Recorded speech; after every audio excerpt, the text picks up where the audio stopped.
As soon as she woke up, Elizabeth called Alice to ask if she could take some of Abel's belongings. At first, Alice was reluctant, but she agreed after Elizabeth, coaxing of comforting and good words. When they arrived at Alice's house, Alice was waiting for them at the entrance.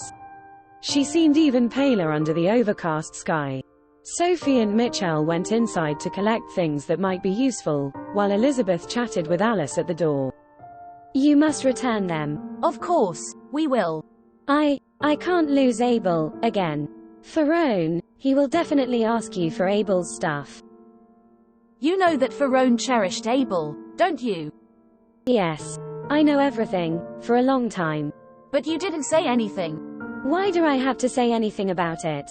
I wasn't sure if Ferone was the right person to trust. It is proof that he's not a dependable one.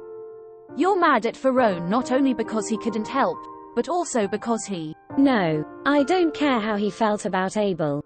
It's a fact that he didn't do his best to help Abel. In the end, Abel is dead. Doesn't he?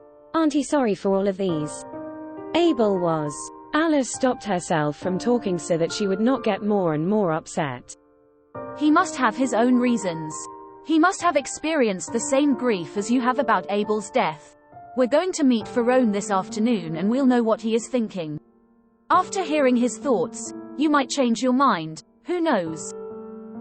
Who knows? By this time Sophie and Michelle were done. They didn't take many things, only Abel's diary and his death certificate. Alice took a look at them and then rushed off to work. Elizabeth called from behind to ask her for dinner, but she didn't respond, probably because she could not hear. What are we doing this morning? I want to go to the cemetery. We might find something there. I have the map that I got in the inn with me. Let's go now. On our way, let's think about how to persuade Ferone to help us and what information we need to ask for. Abel's living habits. Why Fairsang knew about Abel's power. What happened to Mrs. Fairsang? How much Ferone knew.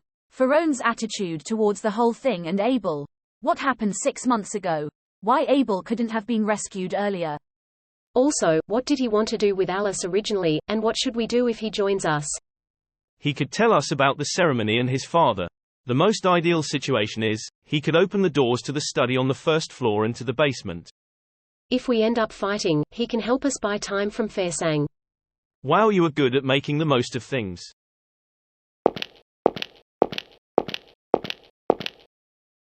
After arriving at the cemetery, they asked where Abel's grave was and then went there directly.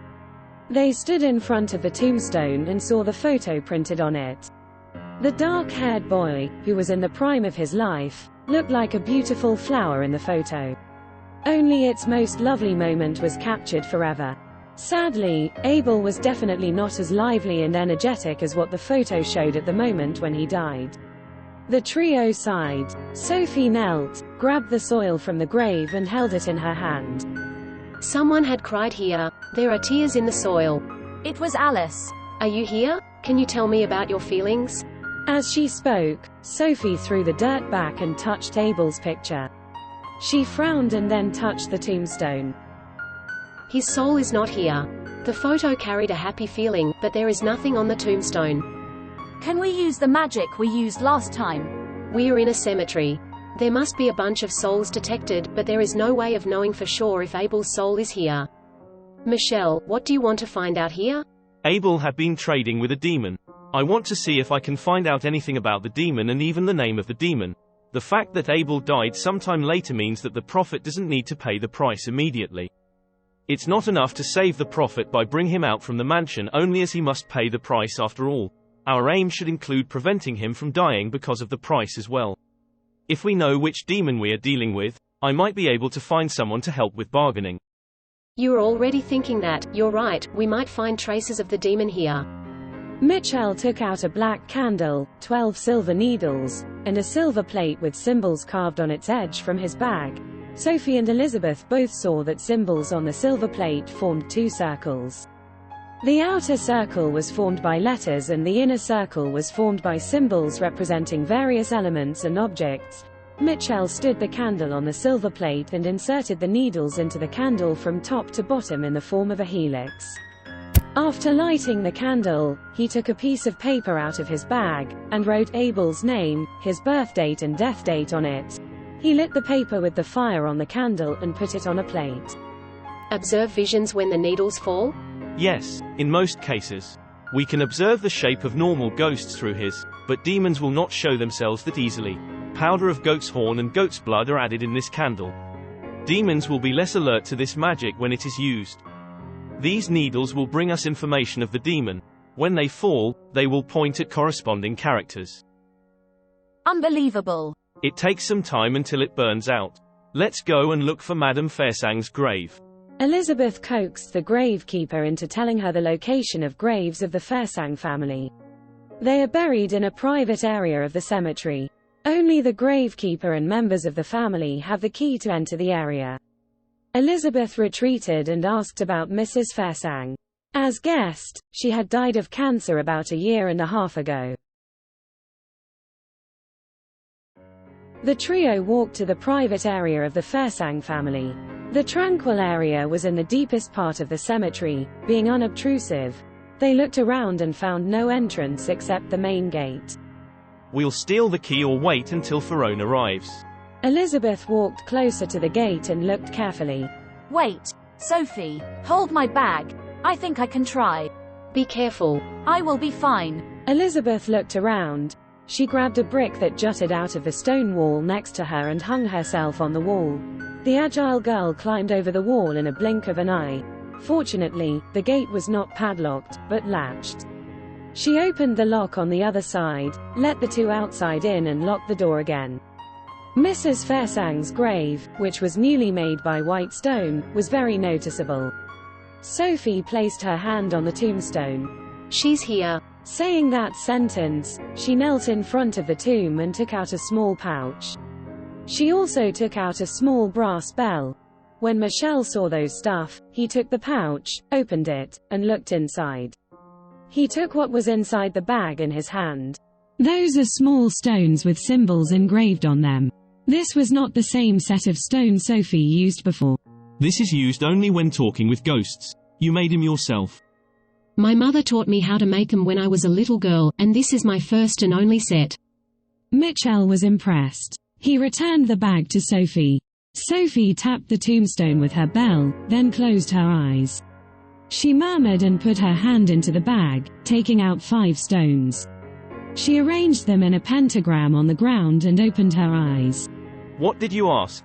Identity first. It is, indeed, Mrs. Fairsang.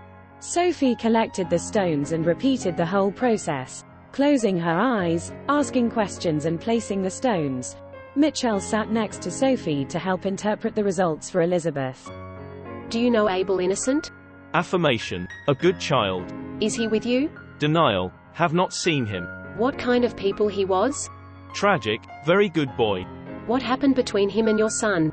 My child gave him to the demons, not knowing. Why did he do it? Missed me, my good son. Did Abel talk to you? He is the bridge. Can you help us? Nothing I can do to help. Sorry. Thank you, Mrs. Fairsang. Sophie tapped the tombstone again with the bell. She collected her stuff and stood up. When Ferone's mother died of cancer, Ferone missed her so much that Abel helped Ferone. Then Ferone told Fairsang about this. Great. Now we have a much clearer picture. Then let's go back to Abel's grave, and then back to the inn and wait for Ferone. Let's go. When they went back to Abel's grave, the candle was completely burnt out. The smell of metal and smoke filled the air around them.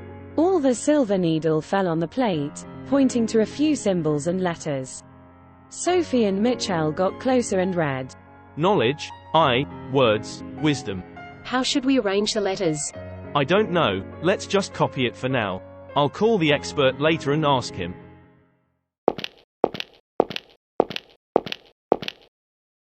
As they returned to the inn, snow began to fall. In the restaurant, Sophie and Elizabeth waited for lunch and for Ferone, while Michel was on the phone. Hello, Zachariah, I want to ask you something. That's all the information. Do you have a clue? Sure. Call me once you find out who it is. Thank you very much. My friend said he would help. Hopefully, he can give us an answer as soon as possible. Did Pharaoh say when he would arrive? He just said that he would arrive in the afternoon, but not at a certain time. I'm so nervous. It's okay. Just say what you know. It's not your fault if he doesn't help us. Who? Elizabeth rubbed her hands together and breathed on her hands. The innkeeper served lunch and then went back to his own business. When the trio was still enjoying their lunch, the view outside the window became completely white. I hope it isn't a heavy snowfall. Otherwise, the snow will block the road, and we can't leave by trains and cars. It will become difficult for us to run away. What do you think will happen if Fairsang finds out that Pharaoh is here? I think Pharaoh should have kept himself low-key. Even if Fairsang finds out, we can say we don't know Pharaoh. Fairsang can't be sure that he wants to help us. At that moment, a man opened the door of the inn. The sound of snow falling outside was blown into the inn together with fragments of white flowers. A young man stood at the entrance, with his hands in the pocket. Snowflakes covered his dark gray clothes, adding a gradation of color to it. A wool scarf covered the lower half of his face, revealing only a pair of deep, melancholy green eyes. He was exactly the red-haired young man who appeared in the photos Alice's home. Hello, Mr. Fairsang. Please sit here. We are not people working for your father. This should be a valid reason for you to lay your guard down and sit with us. Your father is in charge here. If we are really your father's men, we don't need to play games with you. Pharaoh swept the snowflakes from his body and took a seat opposite to the trio. He looked warily at the trio with crossed arms. What do you want? Trying to stop what your father is doing. After Abel's death, he found another man to be his so-called prophet. If we don't stop him, that man will die in the ceremony just like Abel did. From that distance, the trio could see that Pharaoh's eyes were puffy and red. I don't care about others. I came back only because of Abel. It doesn't matter, as long as our actions are the same. Why should I believe that you won't get in my way? We've investigated what have been going on here. We know a lot. We know that Abel had special powers and that your father killed Abel for his ceremony. We can't just sit back and do nothing, so our goal is the same. We have our way of investigating, so we might know something that you don't know. Pharaoh derided. Of course, there are things we want to ask you.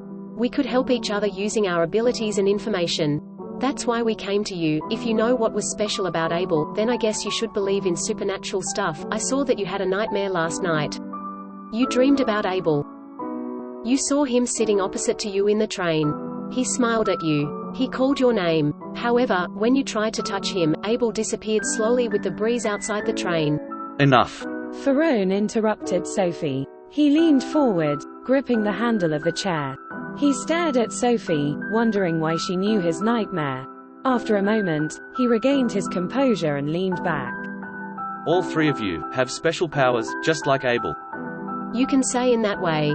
So, what have you found out? The truth of the ceremony, and the reason of all of these. Abel used his power for you so that you can talk with your mother for the very last time. Then you told Fairsang about it. He then hired Abel with a high salary and kept him in the Fairsang mansion, forcing Abel to perform the ceremony. In the ceremony, Abel had been trading a demon. Contacting a demon continuously, Abel started to lose his sanity and his health. After you found out about it, you rescued Abel, but in the end, you couldn't stop Fairsang. You were forced to leave, and you were able to return only until now. During your absence, Abel continued performing ceremony until his death, and Fairsang then chose Alice. Alice? Unlike Abel, she was unable to perform the ceremony successfully, so she did not end up like Abel, but Fairsang did something very bad to her. Pharaoh gradually lost his strength. He pushed his palms upwards from his chin, and then clutched his head in frustration, with his fingers between his hair. We can still do something. At least we can save the man Fairsang kept in the ceremony room. You can still do something for Alice. Work with us. I came back to save Abel. He is dead now, and Alice was tormented. Why couldn't I come back earlier? I couldn't help them when they were suffering. If you say so, no one helped them when they were suffering. No one helped them. That's why we have to do it. Alice told me that you gave up everything and ran away. Now you don't sound like the irresponsible one that Alice described. After Abel's death, Alice attacked Fairsang with a knife, but she failed. Was she irresponsible? No. You were the one who let Abel go 6 months ago, weren't you? Yes. He was taken back in the end. You know that, don't you? And then your father sent you out. Right. At the time, he pointed a gun at me. He said he would shoot me at my head if I didn't leave that house. I was so naive. I thought I still had chances to come back and save him. I thought that by stepping back, could. You did that for Abel, and Alice did something for Abel as well, but neither of you was able to make any changes. You both tried to do something for Abel, but Alice didn't know it. That's why she said that when she talked about you. That's why she was so desperate. Even if Abel is dead, he still has a sister. You still have a dear friend. You can still make changes for the living, including yourself. I'm sure that Abel doesn't want to see you both ending up like this. If you still want to do anything for Abel, you should take action and change the situation. Stop all of these. Also, Abel's death shouldn't be the end of the story, but Fairsang's redemption. Abel's soul could rest peacefully only after Fairsang get what he deserves. You agree, right? You turned your grief and remorse for losing Abel into hatred of your father. Only revenge will ease your guilt over Abel's dead soul. Yes. Even if he was my father, I couldn't forgive him. So, what do you want? Farone was about to open his mouth when the sound of a car came from outside. Here he is. Here's my number. We'll be in touch by message. Thank you. Farone gave the trio a small piece of paper. Mitchell was quick enough to tuck it into his sleeve before Albert and his butler came in. Farone, what are you doing here? Albert spoke with a smile on his face, as if he was genuinely surprised by the return of his son. Farone's frown turned into a look of delight at the moment he saw Albert. The trio had to admit that they were father and son. I'm having my winter holidays. It has been a long while. Long enough for me to think again clearly. I'm back to see you. I'm back to make my apologies to you, Father. Albert glanced at Sophie and the others, and then Farone, without responding to Farone's words immediately. I didn't expect the three of you to be here. We happened to be here for lunch, and this gentleman came and had a small chat with us. You see, he has never seen us in the town before. So, he is your son. Mr. Fairsang.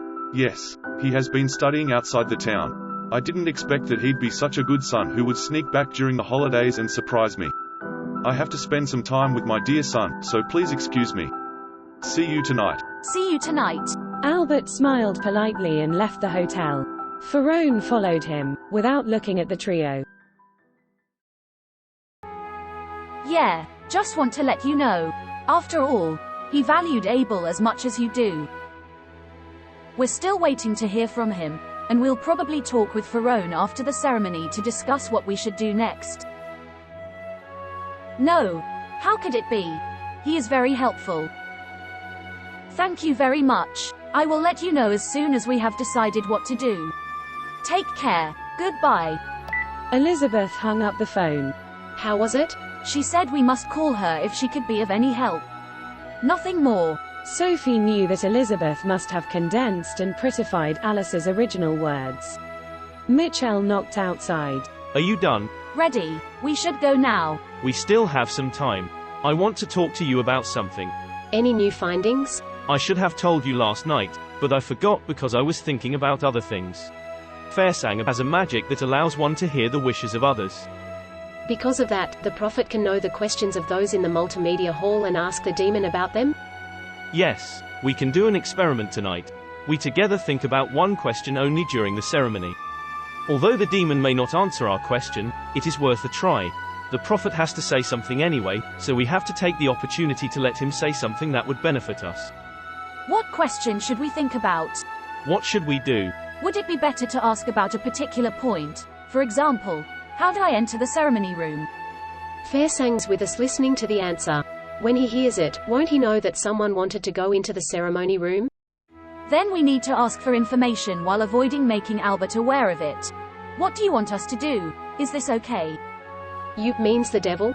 Yes. If we are not sure whether the demon is deceiving us or not, then we can go against the revelation. Is it a good idea? I don't think the demon would lie to us. Demons are businessmen. It needs to tell the prophet useful information to keep the prophet using this magic, which in turn attracts more sacrifices and believers. The problem is still the same. Farsang will hear that. Also, what the demon wants us to do does not necessarily equal to what we need to do. Are we ready? What will we become? This. We'll think about these two questions, and then see which one the demon will answer. Give it a try. Who knows what will happen? Sophie, do you want to do one more divination? All right. Sophie used her magic once more. Keys, lies, clowns, beasts. These might imply what will happen tonight. Let's go then and see what's going on.